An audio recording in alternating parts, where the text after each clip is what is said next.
Okay, got a short statement for you. Today, a judge in the High Court in London has ruled on various cases, including Prince Harry's claim against Mirror Group newspapers, where I was an editor until 2004. The judgment finds there is just one article relating to the Prince, published in the Daily Mirror during my entire 9-year tenure as editor, that he thinks may have involved some unlawful information gathering.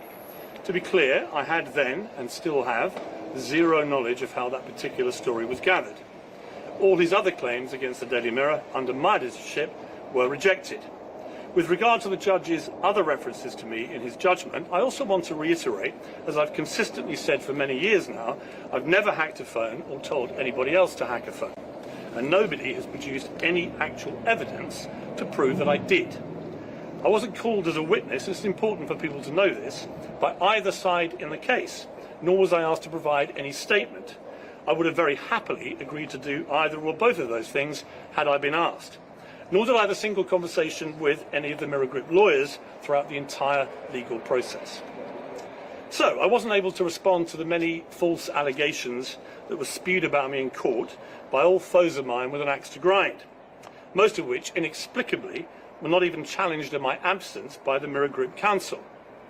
But I note the judge appears to have believed the evidence of Omid Scobie, who lied about me in his new book, and he lied about me in court, and the whole world now knows him to be a deluded fantasist. And he believed the evidence of Alistair Campbell, another proven liar who spun this country into an illegal war. Finally, I want to say this. Prince Harry's outrage at media intrusion into the private lives of the royal family is only matched by his own ruthless, greedy and hypocritical enthusiasm for doing it himself. He talked today about the appalling behaviour of the press, but this is a guy who's repeatedly trashed his family in public for hundreds of millions of dollars, even as two of its most senior and respected members were dying, his grandparents.